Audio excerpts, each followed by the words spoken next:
pape François, dans la 12e année de son pontificat, nous a livré un très beau document, une encyclique, sur le Sacré-Cœur de Jésus, Dilexit Nos, sur, plus exactement, l'amour humain et divin du Sacré-Cœur de Jésus. Et dans cette encyclique, le pape nous dit l'urgence qu'il y a à se tourner vers ce Sacré-Cœur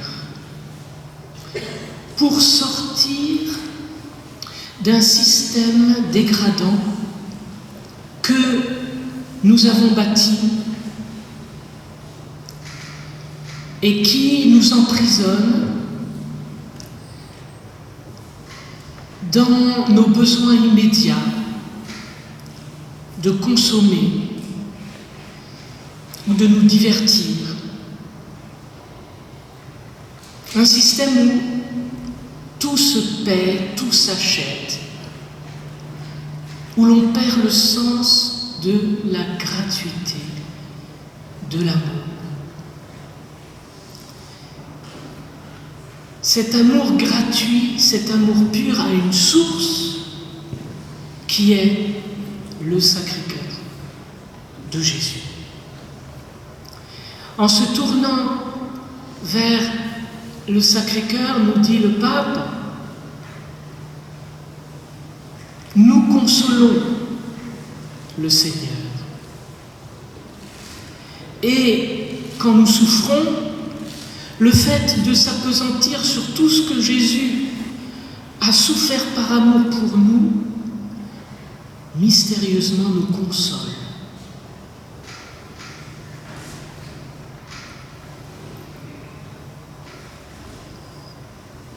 Une sœur me disait, après le chemin de croix d'avant-hier, elle me disait, je suis arrivée au chemin de croix perclue de douleur. J'en suis sortie, les douleurs avaient presque disparu. Eh oui. Console le Seigneur. Dans son cœur souffrant, tu seras consolé. Et le Seigneur rendra ton fardeau léger, comme il l'a promis. Et si nous sommes consolés, nous sommes capables de consoler les autres, comme le dit saint Paul dans sa 2e épître aux Corinthiens.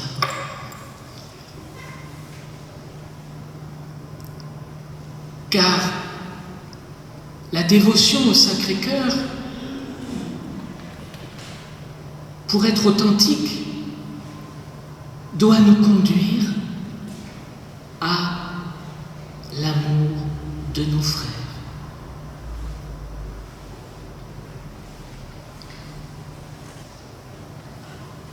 Donc, je me propose de vous parler de la spiritualité de la consolation. Une spiritualité qui, pour être authentique, doit être enracinée dans l'Écriture. Et c'est bien sûr le cas. L'évangile de Gethsémani, Matthieu chapitre 26. Mais comme on ne lit plus l'Écriture, eh bien, le Seigneur éprouve le besoin de nous le rappeler en parlant à travers ses prophètes. Et je vais vous parler de Sainte Marguerite Marie, à qui le Sacré-Cœur s'est manifesté au XVIIe siècle. Et je vais vous parler aussi de mystiques plus proches de nous dans le temps, et en particulier Marcel Van, un Vietnamien, mort martyr dans les camps d'internement communistes. Il est mort à 31 ans, en 1959. Et puis je vais vous parler aussi, alors il a eu des colloques avec Sainte Thérèse, qui lui a fait son éducation spirituelle, et puis avec Jésus et Marie. Et puis je vais vous parler d'une autre mystique qui est une... Alors, Marcel Val est un religieux rédemptoriste, et je vais vous parler d'une laïque célibataire française, Gabrielle Bossis, qui a vécu un peu plus longtemps. Elle est morte à 76 ans, et elle a entendu le Seigneur lui parler à partir de l'âge de 62 ans.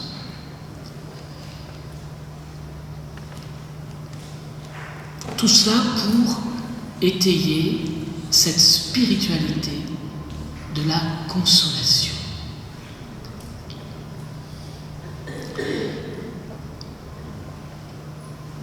Alors je me suis beaucoup appuyé sur un ouvrage de Bernard Pérouse, Consoler Jésus, un itinéraire du cœur de l'homme au cœur du Christ. Ça a l'avantage d'être court, mais dense. Et puis aussi, vous avez La joie de consoler Jésus du père Pierre d'Escouvemont. Et puis, vous avez alors des ouvrages qui sont en rupture d'édition, mais vous pouvez les trouver d'occasion. L'amour ne peut mourir, sur la biographie de Marcel Val, et puis L'amour me connaît, sur ses écrits, ses colloques, le fruit de ses colloques avec Thérèse et avec le Christ. Et tout cela a été réuni dans les œuvres complètes que vous pouvez trouver et les commander à la librairie. Et vous avez les œuvres complètes, Lui et moi, de Gabrielle Bossis. C'est très beau, ça fait du bien.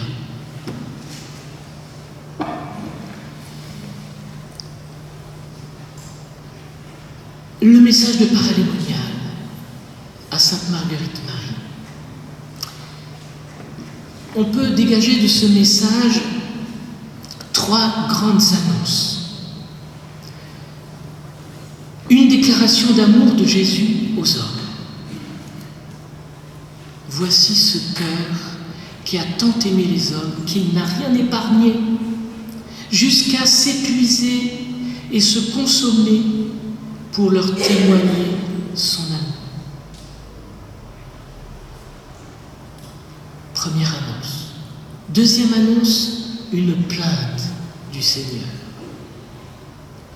Pour reconnaissance, je ne reçois de la plupart que des ingratitudes par leur irrévérence et leur sacrilège, et par les froideurs et les mépris qu'ils ont pour moi dans le sacrement de l'amour. Vous savez ce que c'est, le sacrement de l'amour? C'est la Sainte Eucharistie. Et troisième annonce, une requête de Jésus, un appel à l'amour. Mais toi, Marguerite Marie, au moins, veux-tu me faire ce plaisir de suppléer à leurs ingratitudes, autant que tu pourras en être capable.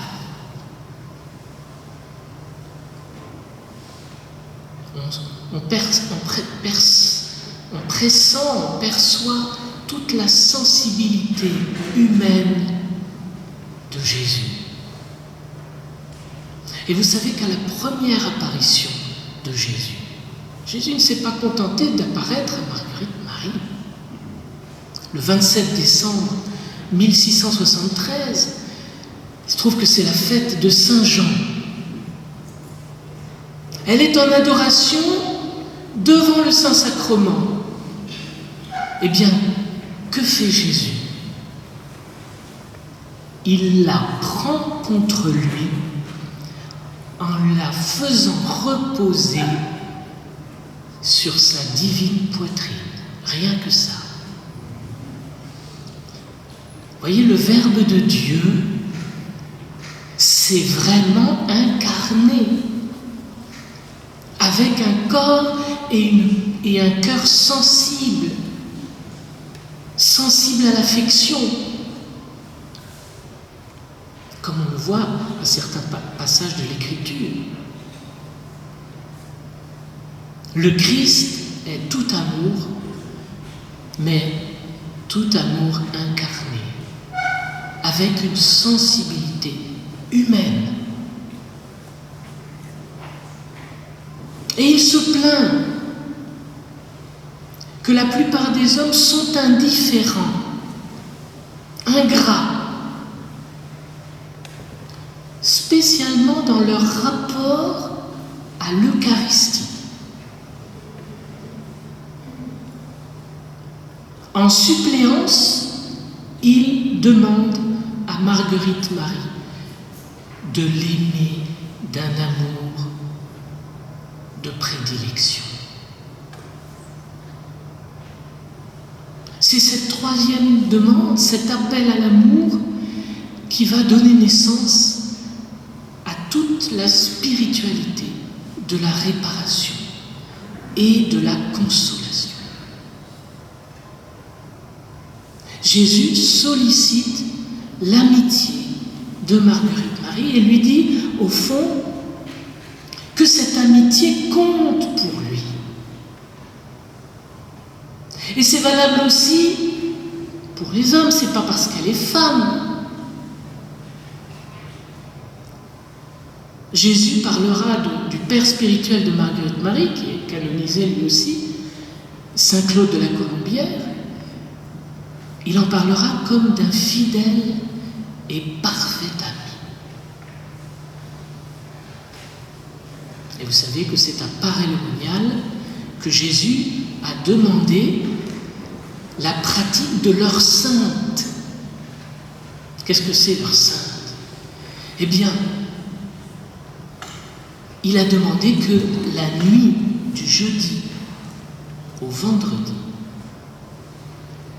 on lui accorde 1 heure pour communier à son amère tristesse à Gethsémani.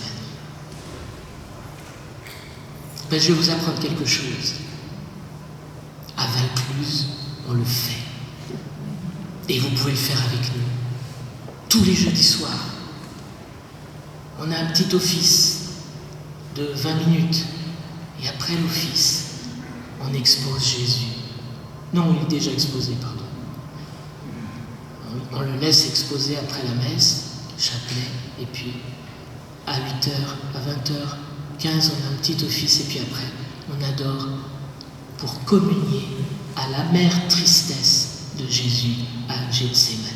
Ça vient de Paray-le-Monial, ça vient du message de Jésus à Sainte Marguerite Marie. Mais attention, ça vient d'abord de l'Écriture sainte. Ça vient de Gethsémani. Et déjà le soir du jeudi saint, rappelons-nous, Jésus prend le tablier de serviteurs et demande aux apôtres leur amitié. Vous m'appelez Maître et Seigneur, et vous dites bien, car je le suis. Je ne vous appelle plus serviteur, je vous appelle ami. Vous êtes mes amis, si vous faites ce que je vous commande. Et qu'est-ce que je vous commande? Il n'y a pas de plus grand amour que de donner sa vie pour ce qu'on aime.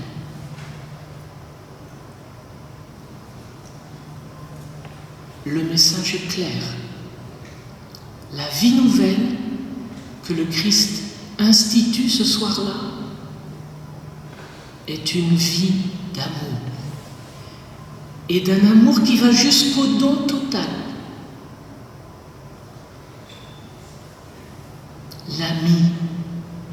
L'ami, par définition, c'est celui qui se tient à côté de moi, pas au-dessus de moi, à côté de moi. Rendez-vous compte, je vous appelle ami. Dieu se met à côté de nous. Et puis, l'amitié est toujours réciproque. Elle n'est jamais à sens unique.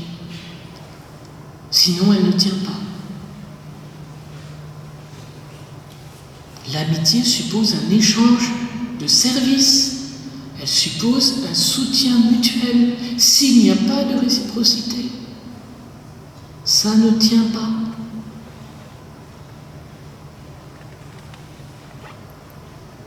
Jésus s'est fait vraiment homme, bien que Dieu. Ça veut dire qu'il a besoin d'aimer et d'être aimé. Il faut qu'il le sente.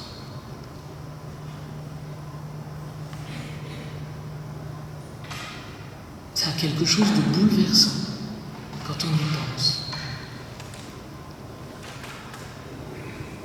Après la Sainte Seine, Jésus se rend au Jardin des Oliviers et là il vit une épreuve d'une extrême violence. Il est avec ses 3 apôtres les plus proches, Pierre, Jacques et Jean. Et il leur dit « Mon âme est triste à en mourir. Demeurez ici et veillez avec moi. » Et allant un peu plus loin, tombant la face contre terre, il prie « Mon Père, s'il est possible, éloigne de moi cette coupe. Pourtant, non pas comme je veux, mais comme tu veux. » Et il transpire des gouttes de sang qui tombent à terre. Que se passe-t-il?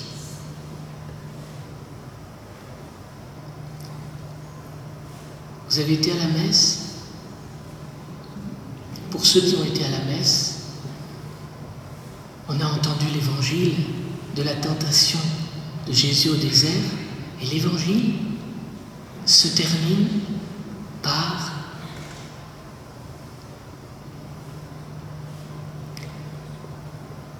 le diable s'éloigna de lui jusqu'au moment fixé. Gethsémani, c'est ce moment-là.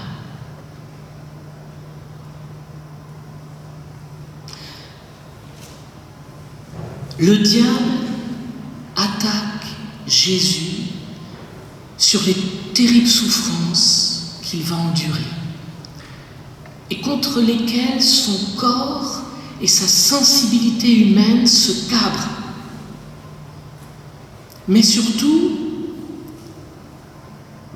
Jésus disait à Marguerite Marie que Gethsémani était le moment de sa passion où il a le plus souffert. Pourquoi? Parce que le diable s'empare littéralement de sa sensibilité et de son imagination. Qu'est-ce qu'il fait? C'est ce qu'il expliquera à Marguerite Marie. Il cherche à convaincre Jésus que ses souffrances ne serviront à rien.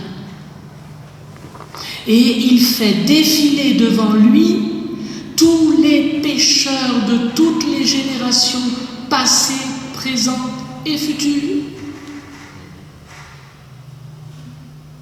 Tous les pécheurs ingrats, tièdes, indifférents.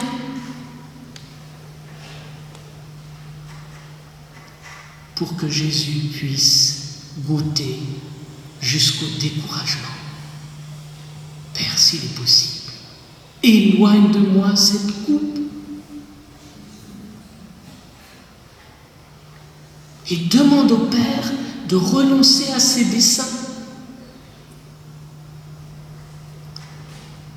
Vous voyez, sa volonté psychique est en plein désarroi. Mais dans un suprême acte de volonté supérieure d'amour, il s'en remet au Père. Quelle leçon pour nous quand nous traversons des angoisses de ce genre. On n'a plus rien à faire qu'à s'en remettre au Père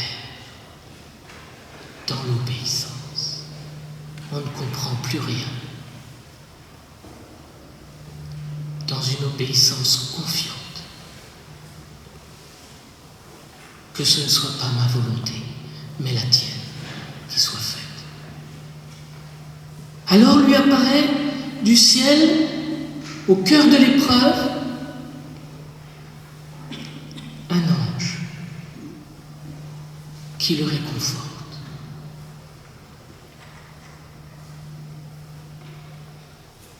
Pourquoi Jésus a-t-il amené avec lui Pierre, Jacques et Jean?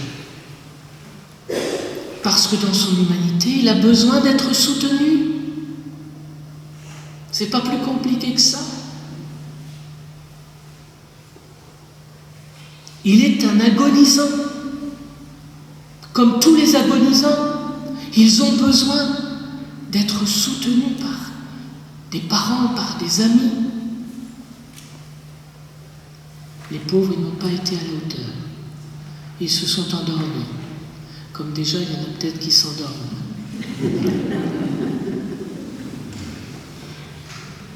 Vous avez des circonstances atténuantes. L'église est bien chauffée et on a bien mangé.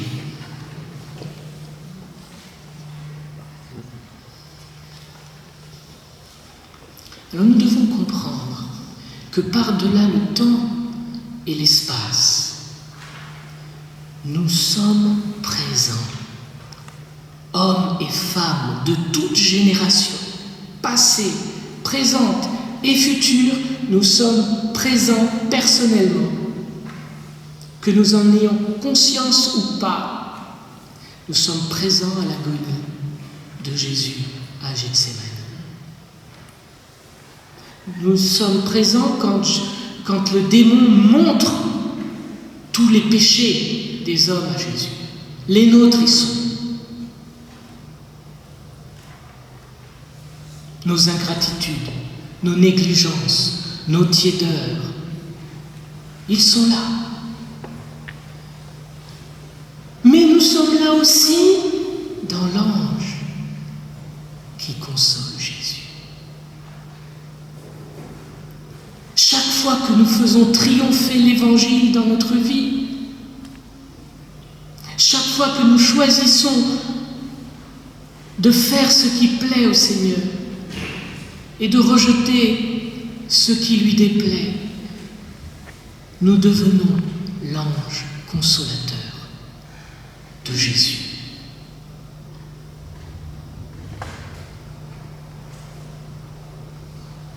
Et nous lui donnons la force de se relever et d'aller vers sa passion glorieuse.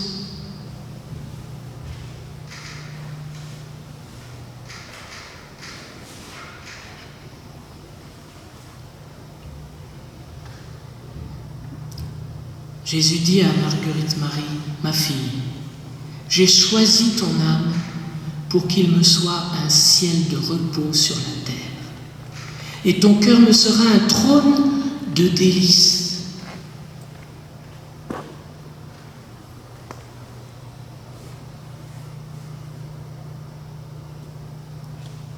Chaque fois que nous choisissons la volonté de Dieu,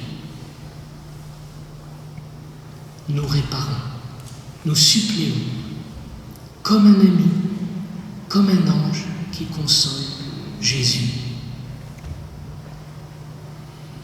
À cause des déceptions qu'il voit,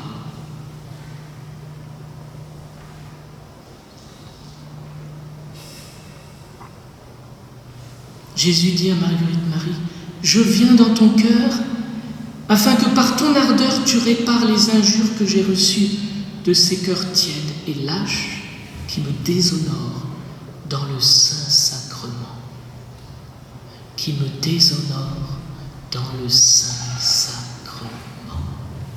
Parce que le Saint-Sacrement, c'est Jésus réellement présent, humainement présent, divinement présent, avec son corps, son âme, sa divinité. Chaque fois qu'il est exposé quelque part, il est là.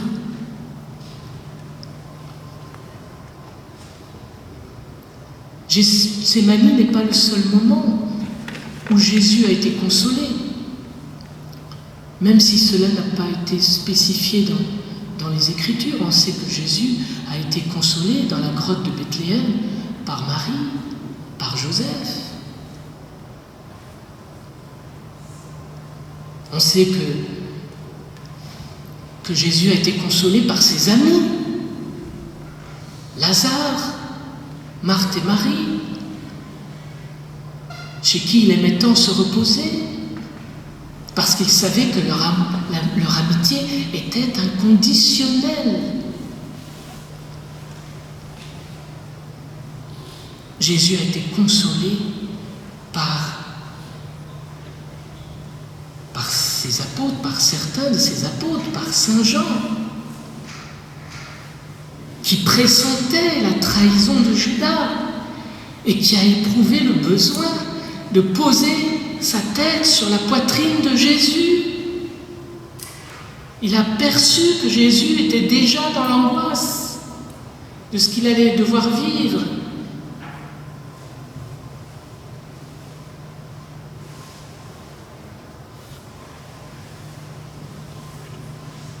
Et puis combien de fois Jésus a été consolé en rencontrant sa mère à la Passion.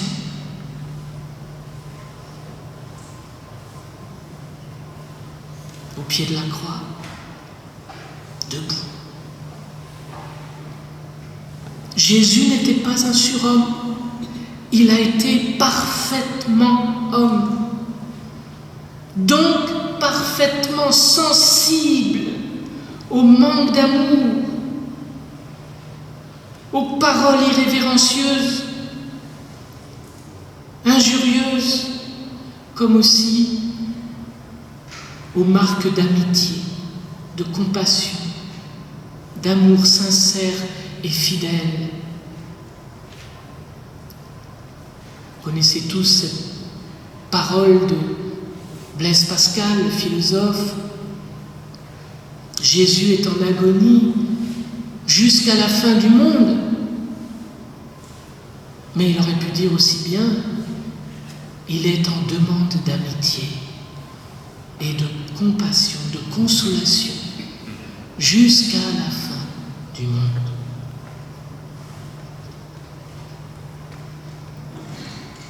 Le message de paralémonial est arrivé à un moment où l'Église avait grandement besoin de sortir du carcan d'une religion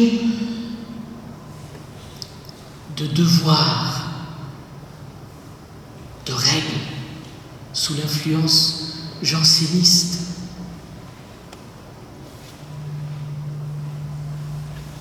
Et de fait, ce message s'est répandu comme un feu, non sans rencontrer des contradicteurs jansénistes qui craignaient qu'avec cette sensibilité, on finisse par mettre Dieu dans sa poche et par en oublier qu'il est le souverain, maître de tout.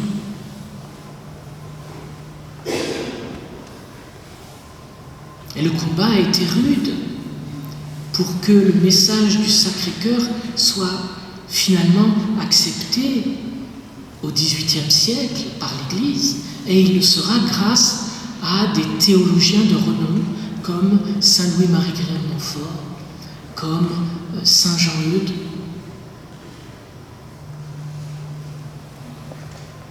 Mais le ciel a jugé bon de nous faire des piqûres de rappel pour notre époque contemporaine, devenue un peu amnésique, spirituellement, avec le message de la petite voix de Sainte Thérèse de l'Enfant Jésus, mais aussi le message de Luisa Picarretta, vénérable Luisa Picarretta, mais aussi le message de Sainte Faustine, de Marthe Robin,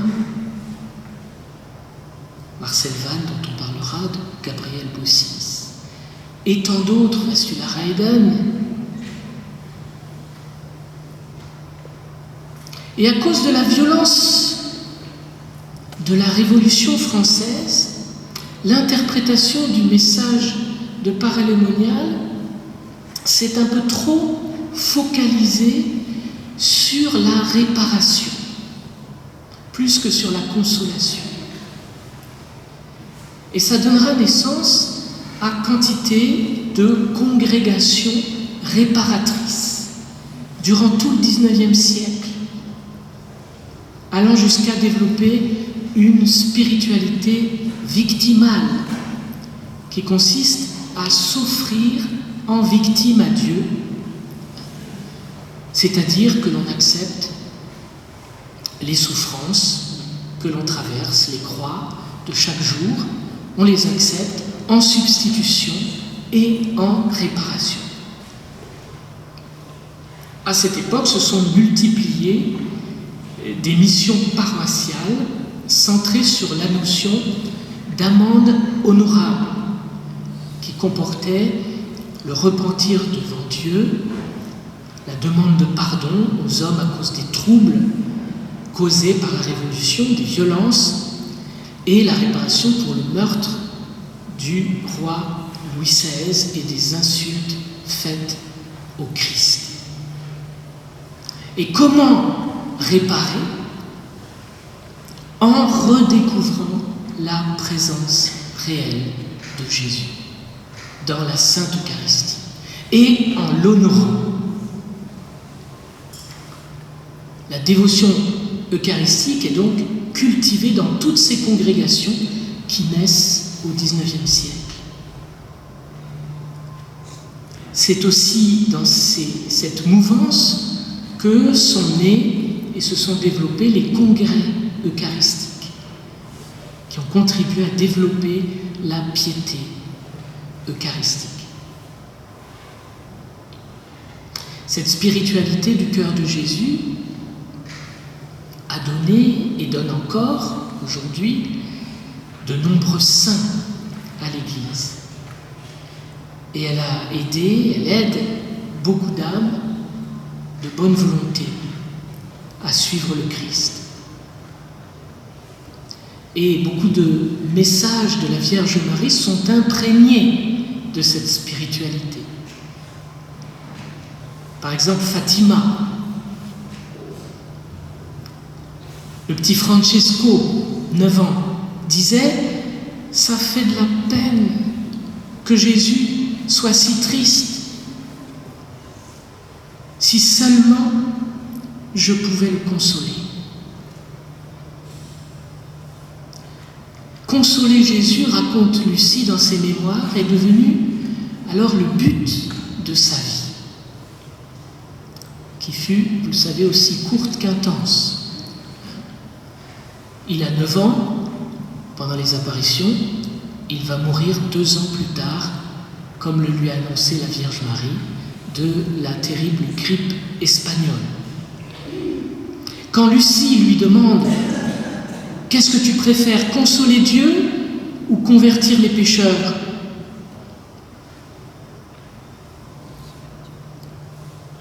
Du haut de ses 9 ans, il répond « J'aime mieux consoler notre Seigneur.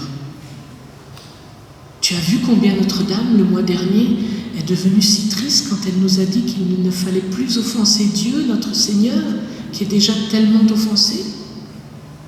Je voudrais consoler notre Seigneur et ensuite convertir les pécheurs pour qu'ils cessent de l'offenser. » Vous voyez, le petit Francesco avait compris que pour consoler Jésus, il fallait réparer les fautes des pécheurs. À l'île Bouchard, en Touraine, en 1947, 4 fillettes ont vu la Vierge Marie du 8 décembre au dimanche 14 décembre, à une période particulièrement dramatique où la France risquait de devenir communiste. Les enfants demandent à la belle dame, « Madame, que faut-il faire pour consoler Jésus des peines que lui causent les pécheurs ?» Et la Vierge de répondre, « Il faut prier et faire des sacrifices. » Toujours le même vocabulaire, simple, que les enfants comprennent. Les adultes, un peu plus difficilement.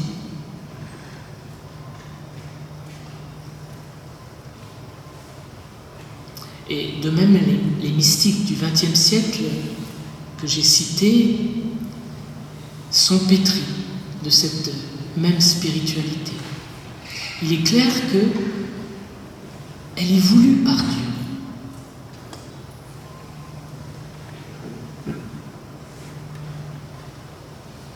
Mais le piège serait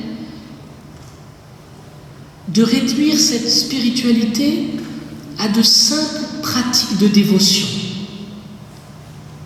Car le fond du message, c'est plus que des pratiques. Le fond du message, c'est vivre avec lui. C'est vivre de lui. Jésus dit à Marguerite Marie, « Moi, Jésus, le Verbe incarné, je me suis abaissé à devenir ton plus grand ami. Veux-tu me rendre amour pour amour par ton amitié inconditionnelle et consoler mon cœur jusqu'à souffrir avec moi ?» Il ne dit pas jusqu'à souffrir. C'est pas la souffrance qui est importante. C'est souffrir avec moi. Ça change tout. C'est de l'amour.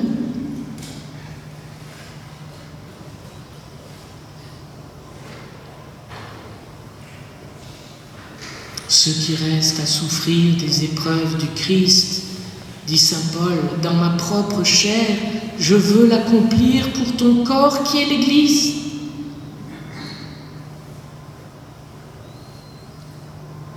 C'est inscrit dans l'Écriture, cette spiritualité.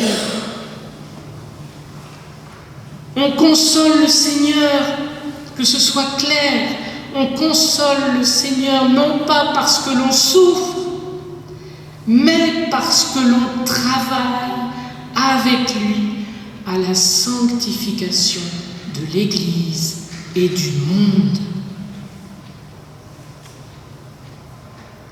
Et nous devons comprendre que lorsque nous souffrons avec lui, c'est lui qui souffre à travers nous pour le salut du monde, pour hâter son second avènement qui apportera la paix au monde.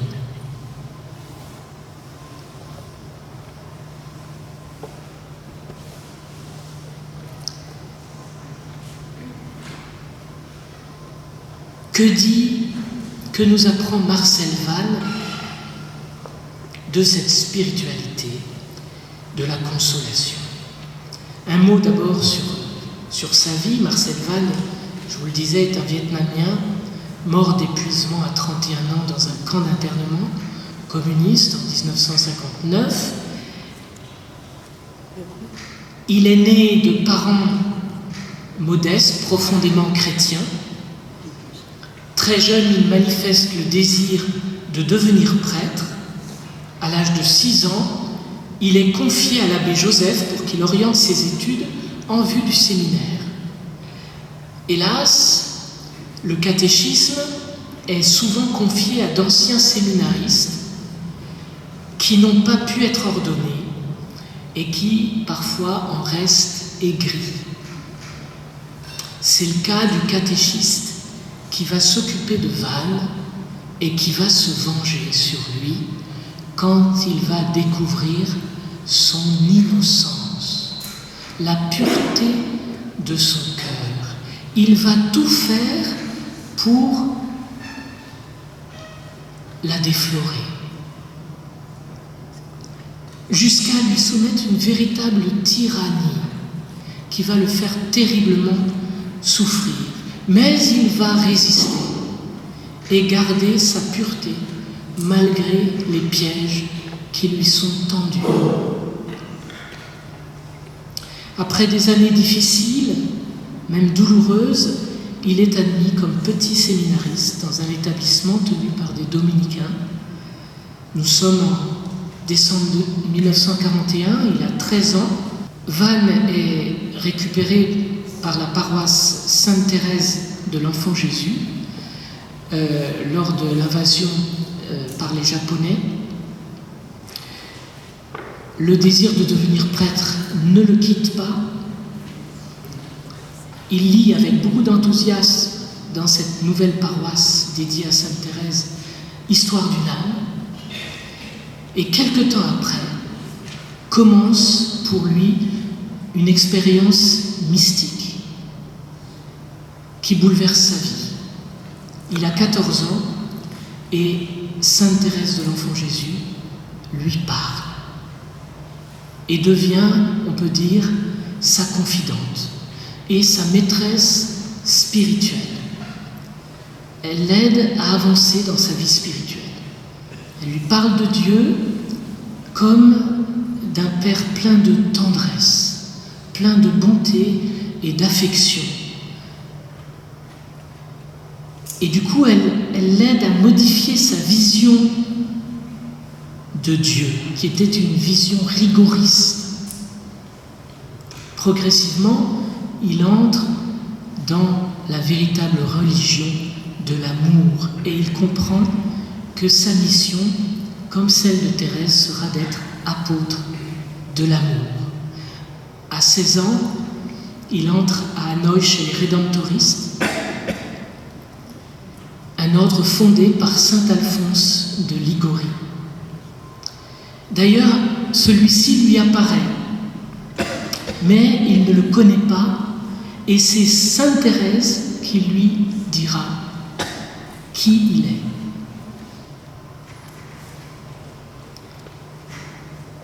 Et qui lui fera comprendre que le plan de Dieu, c'est qu'il entre dans cette famille religieuse. C'est en entrant dans cette congrégation qu'il prend le nom de Marcel, et c'est alors, il a 17 ans, qu'il commence à entendre la voix de Jésus. De Jésus et de Marie. Entre 17 et 18 ans. C'est ce qu'on appellera les colloques de Marcel Vannes. Marcel Vannes, qui était par nature hostile aux Français colonisateurs de son pays, va progressivement, sous l'influence de la petite Thérèse, se réconcilier avec eux, jusqu'à nourrir un grand amour pour la France. Et Jésus lui dictera une prière à dire pour les Français. Et nous la disons après, à la fin du chapelet ici, parce que vraiment notre pays en a besoin.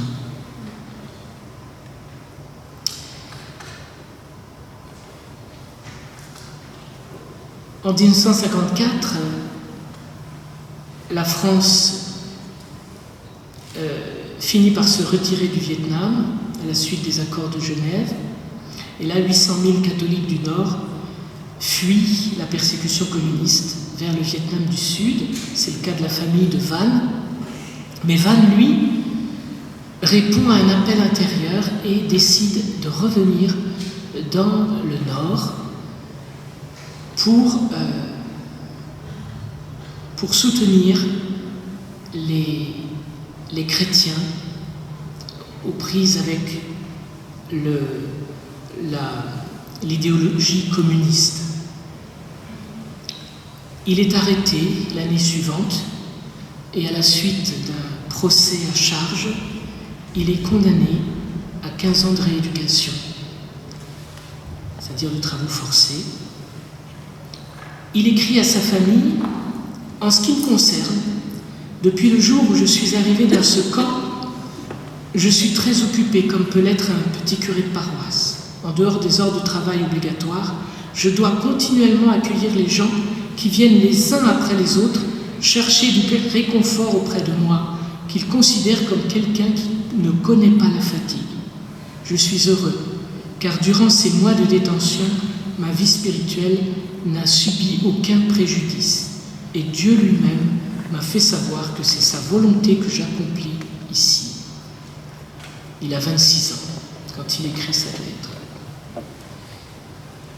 En 1957, il est transféré dans un autre camp où la mortalité y est terrible. Et effectivement, il meurt le 10 juillet 1959, à 31 ans. Il avait écrit 10 ans plus tôt: « Qui peut connaître la force de l'amour? Qui peut en connaître la douceur? Viendra un jour où je mourrai, mais je mourrai consumé par l'amour. » Il écrit aussi: « Mon occupation unique, c'est de t'aimer, Jésus. Quelle que soit ma vie, je ne fais qu'aimer. » Marcel Van n'est pas devenu prêtre, et Sainte Thérèse le lui avait annoncé. Et ça lui avait causé une grande déprime de plusieurs jours, de larmes. Mais peu à peu, il a compris que sa mission était une mission de prière et d'offrande de sa vie pour les prêtres.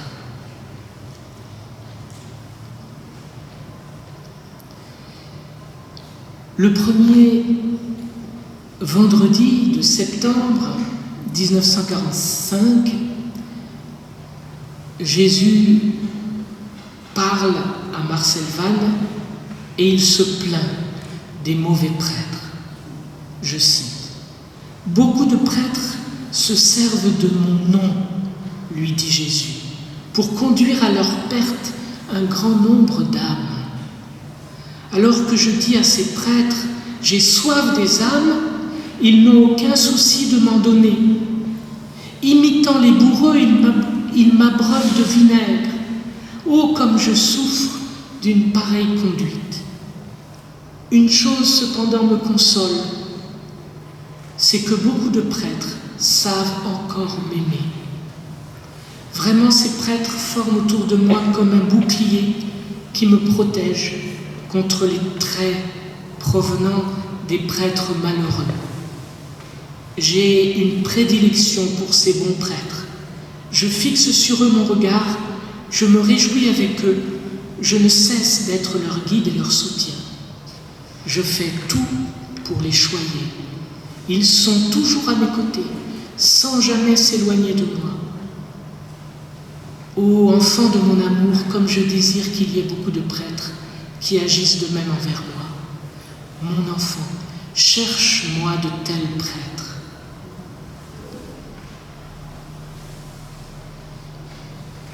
Un autre passage est encore plus impressionnant. Marcel Van demande à Jésus: « Mon Jésus », voyez le « mon Jésus », l'affection. Moi, la première fois que j'ai entendu la prière « Ô mon Jésus, pardonne-nous nos péchés », je trouvais ça mièvre. Mon Jésus, ça fait doucereux.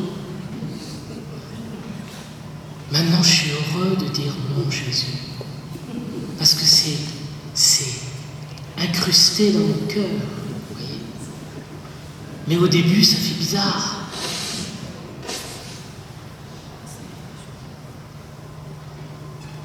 Mon Jésus, j'ai entendu aujourd'hui le Père Maître demander des prières pour les prêtres, disant que certains prêtres semblaient avoir perdu la foi. Mais comment un prêtre peut-il perdre la foi? Car sans la foi, il est impossible de t'aimer, impossible aussi de te sauver des âmes. Comme cela doit te rendre triste, Jésus. Que pourrais-je faire pour te consoler? Et quels moyens employer pour que ces prêtres deviennent des prêtres utiles à la Sainte Église? Jésus lui répond: mon enfant, petit apôtre de mon amour et mon petit ami, est-ce que tu m'aimes? Ce que tu comprends au sujet des prêtres est bien peu de choses. Si je te faisais voir la peine que me causent tous les jours les prêtres par leur conduite envers moi, peut-être me demanderais-tu de les châtier sur le champ. Apôtre de mon amour, tâche de prier et de t'imposer de petits sacrifices pour consoler mon cœur si aimant. Prie aussi pour que le temps que j'accorde à ces prêtres, dans l'espoir qu'ils reviennent à moi, se prolonge encore un peu et qu'ils en profitent pour se convertir. Ô mon petit enfant, si les prêtres eux-mêmes sont en révolte contre moi, auprès de qui mon amour ira-t-il chercher un peu de consolation? Prie pour que les prêtres soient remplis de zèle pour moi. Demande que chaque jour ils se rapprochent davantage de moi pour consoler mon amour et me protéger des blessures que m'infligent les mauvais prêtres. Mon petit apôtre, il faut des apôtres remplis de zèle pour moi. C'est uniquement grâce à eux que je serai arraché des mains de ces prêtres et que ces derniers pourront être ramenés à mon amour.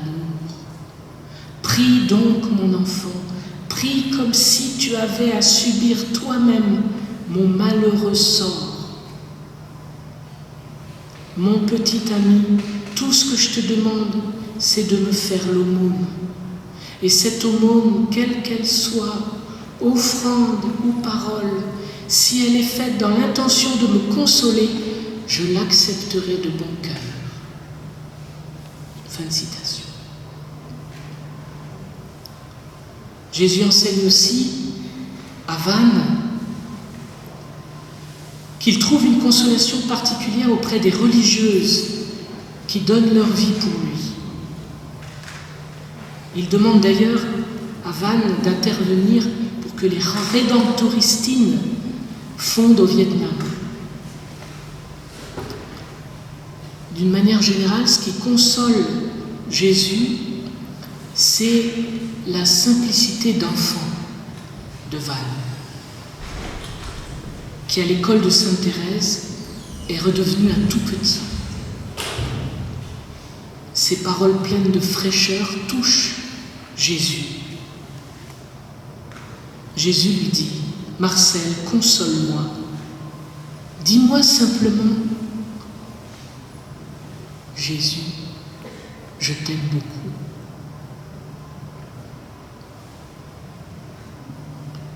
C'est ce que je disais aux enfants que j'ai confessés hier. Je m'apercevais qu'ils connaissaient pour la plupart plus leur prière traditionnelle. J'ai dit: je vais t'apprendre une prière. Jésus, je t'aime beaucoup. Ah. Tu vas la retenir? Ah oui. Et tu sais, tu peux la dire 50 fois. Tu reçois une bonne note. Tu es tout content. Mais offre-la à Jésus. Jésus, je t'aime beaucoup. Tu reçois une mauvaise note. Ah là, t'es déçu. T'en veux à ton professeur. Tu te tournes vers Jésus. Tu lui dis: Jésus, je t'aime beaucoup. Tu le consoles. Malgré ta déception, tu le consoles et il va te consoler. Et par sa consolation, tu vas pouvoir supporter ton professeur, malgré la mauvaise note. Et je vous assure qu'il repartait avec le sourire. Vraiment. C'est simple, mais ça change la vie. Jésus, je t'aime beaucoup. Marcel, lui dit-il, je suis très content de toi, et plaise au ciel qu'il y ait un grand nombre d'âmes qui, comme la tienne, me laissent aller et venir librement chez elle. Alors quelle joie pour moi. Vous voyez, Jésus se complaît parmi les enfants. Et il souffre de voir comment la société les déflore. Ces âmes d'enfants m'appartiennent parfaitement. Et pourtant, le monde me les ravit pour en faire la proie du démon. Devant mes yeux, les enfants sont pour moi un divertissement, le seul divertissement capable de me consoler et m'amener ainsi à étreindre volontiers le monde dans mes bras. Pourtant, le monde veut inoculer dans le cœur des enfants le venin du péché.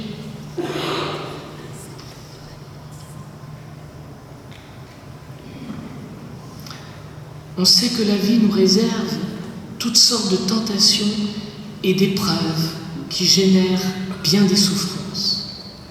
Mais si nous les offrons en union avec la croix de Jésus, nous le consolons et nous impactons le devenir du monde.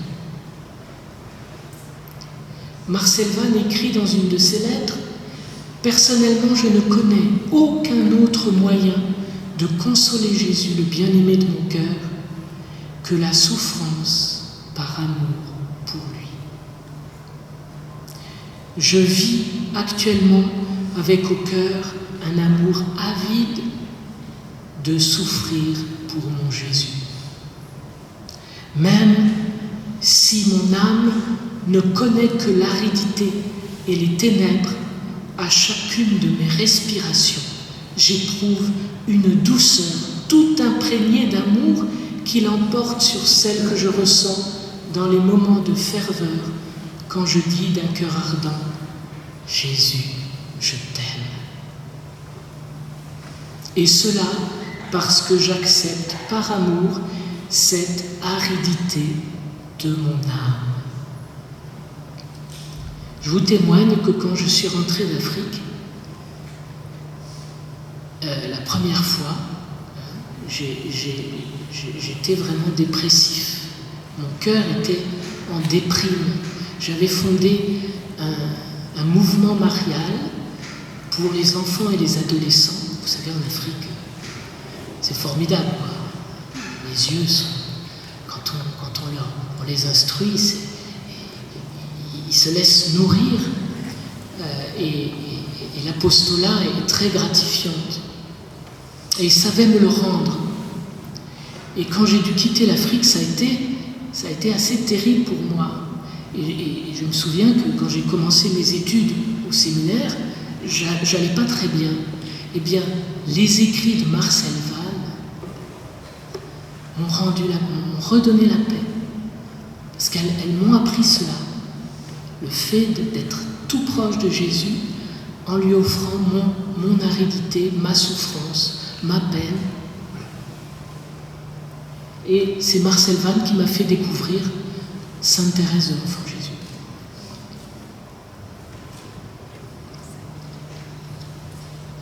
Je crois que cette grâce enfantine de Vann à la suite de Sainte Thérèse, c'est un exemple pour le monde impur et violent qui est le nôtre.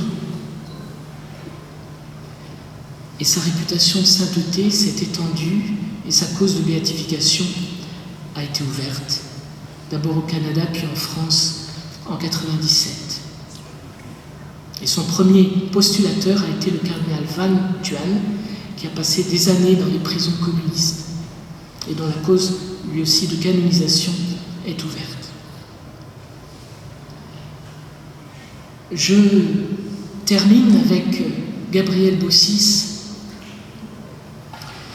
Gabrielle Bossis, donc, est une Nantaise, encore peu connue, Elle est à l'origine d'une œuvre mystique qui s'intitule « Lui et moi ». Nous sommes en 1936, Gabrielle est sur un paquebot qui l'amène au Canada. Elle a 62 ans. Lors d'un concert qu'elle écoute religieusement dans le bateau et dans la prière, elle entend pour la première fois « ma petite fille ». Peu après, elle est prise de mal de mer et spontanément, comme elle était très, très croyante et qu'elle aimait le Seigneur, elle offre à Jésus son mal de mer, mais sans le lui dire explicitement. Et voilà qu'elle entend à nouveau la même voix lui dire dans son cœur « Il faut me le dire, parce que j'aime l'entendre. Pourquoi tu ne me le dis pas? Dis-le-moi, souvent. Quand tu sais que quelqu'un t'aime, tu es contente qu'on te le dise. » Le 25 octobre de la même année, pendant la messe du Christ roi, elle fait un acte de consécration à Dieu et elle entend la voix de Jésus lui dire « Occupe-toi de mon amour. Il n'y a pas un orphelin aussi délaissé que moi. » Toujours cette sensibilité, ce besoin d'affection. Donc une relation de grande intimité commence entre Gabrielle et Jésus, où il est très souvent question de consoler son cœur. Il lui parle ainsi souvent, et cela va durer jusqu'à la fin de sa vie. Elle consigne tout dans des cahiers que Jésus lui demande de faire éditer.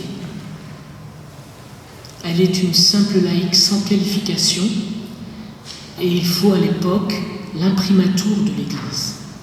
Un premier tome est publié dans l'anonymat, elle ne dit pas son nom, et deux théologiens de renom, jésuites, en font l'introduction et l'évêque de Nantes, Monseigneur Villepelet, en fait la préface.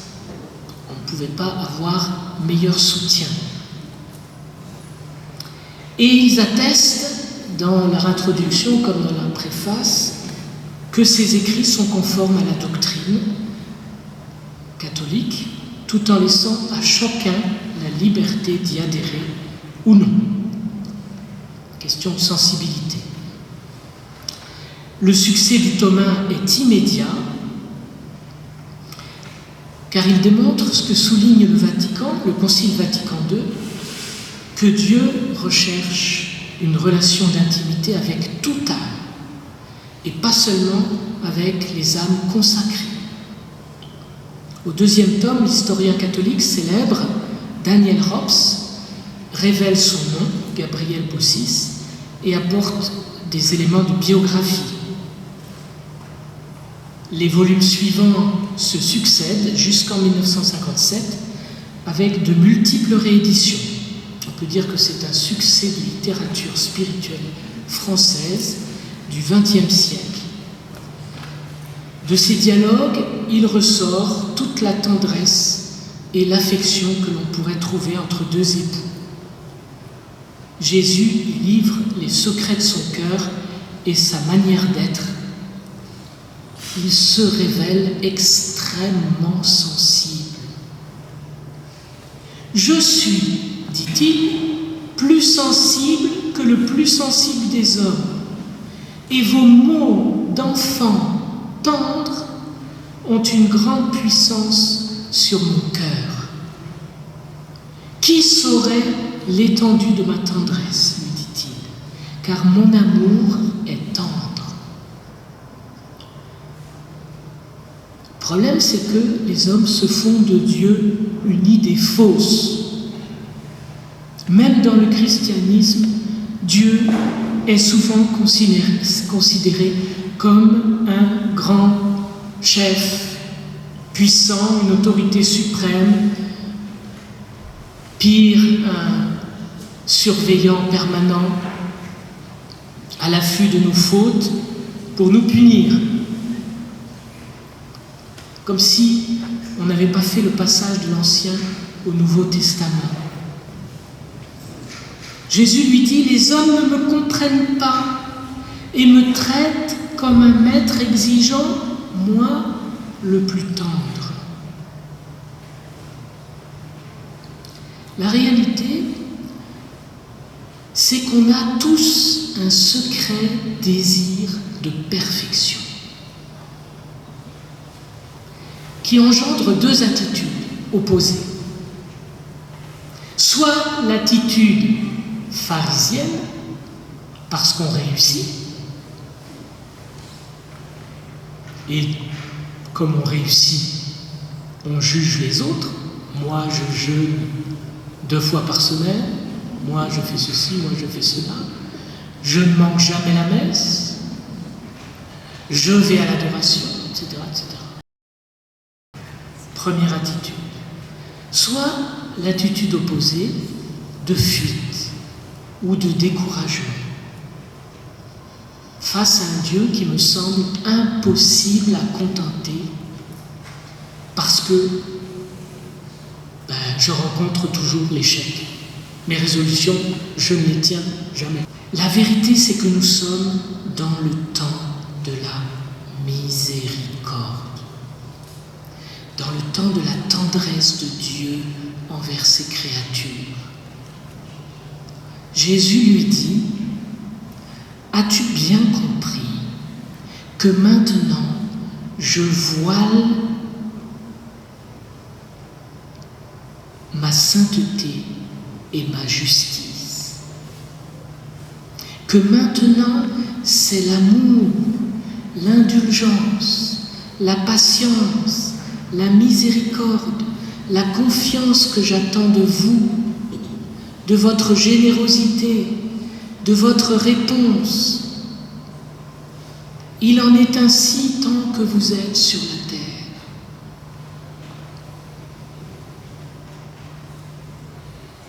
En fait, la peur est ancrée en nous depuis le péché originel. Et l'influence janséniste du XVIIe siècle continue.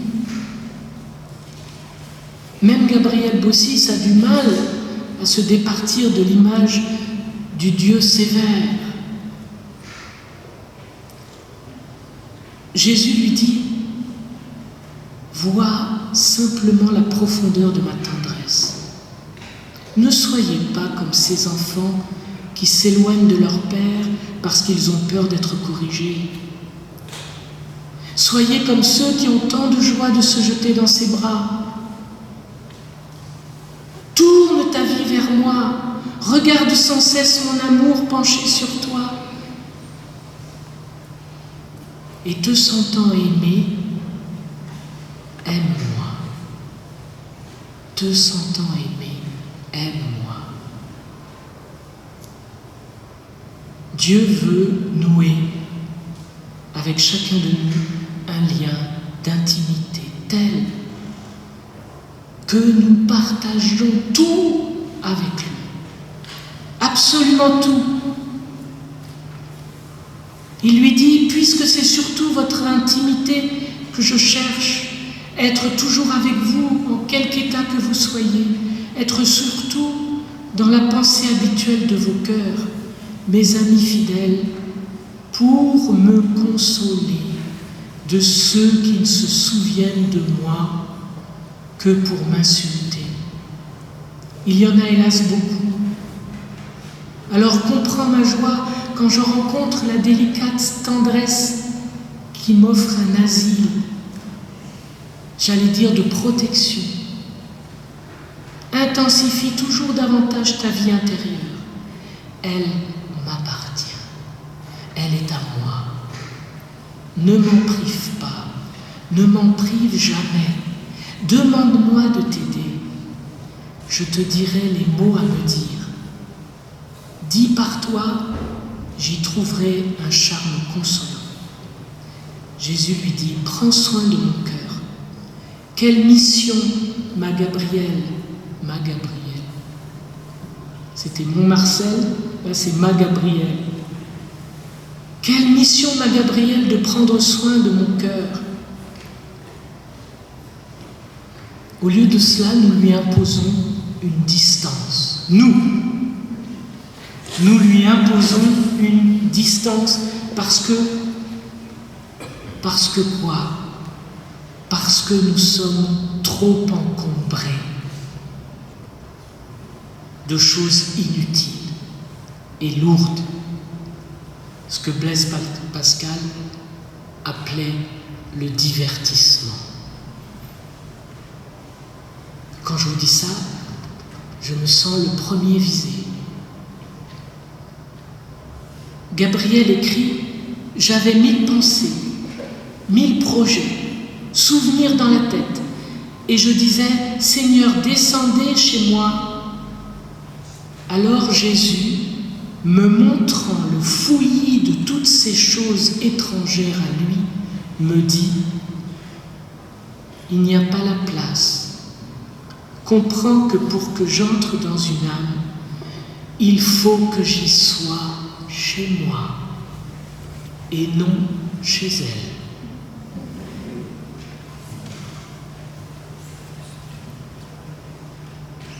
Pour que notre chez nous devienne chez lui, nous devons parcourir un chemin, celui de notre conversion. Nous avons un combat à livrer, le combat spirituel, qui doit nous faire passer de serviteur à ami, du serviteur souvent rebelle, qui attend de Dieu qu'il fasse sa volonté.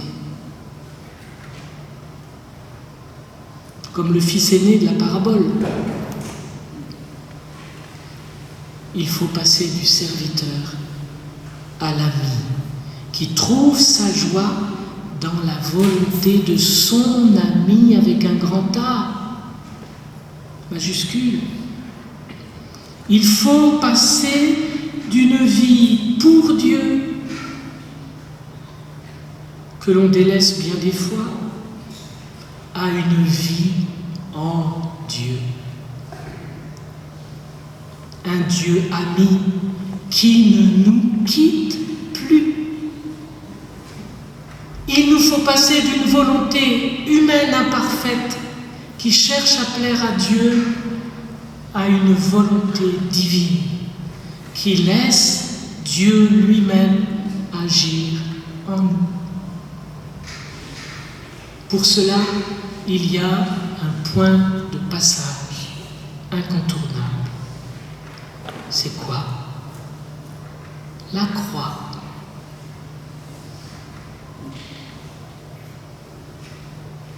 La croix nous fait passer de la vie pour Dieu à la vie en Dieu. Rappelez-vous la parole de Jésus à Marthe. Je suis la résurrection et la vie. Celui qui croit en moi, même s'il meurt, vivra. Et celui qui vit et croit en moi ne mourra jamais. C'est à cette sainteté-là que nous sommes appelés. La vraie vie en Dieu. Je voudrais conclure cet entretien sur cette spiritualité de la consolation par les propos du pape François dans sa dernière encyclique. Écoutez ce qu'il écrit. Je demande que personne ne se moque des expressions de ferveur croyante du peuple saint et fidèle de Dieu, qui, dans sa piété populaire, cherche à consoler le Christ. Et j'invite chacun à se demander s'il n'y a pas davantage de rationalité, de vérité et de sagesse dans certaines manifestations de cet amour qui cherche à consoler le Seigneur que dans les minuscules actes d'amour que nous sommes capables, nous qui prétendons posséder une foi plus réfléchie, plus cultivée et plus mature. Et au numéro 182, il écrit « Avec le Christ, nous sommes appelés à construire une nouvelle civilisation de l'amour sur les ruines que nous avons laissées en ce monde par notre péché. Telle est la réparation que le cœur du Christ attend de nous. Au milieu du désastre laissé par le mal, le cœur du Christ veut avoir besoin de notre collaboration pour reconstruire le bien et le beau. Amen.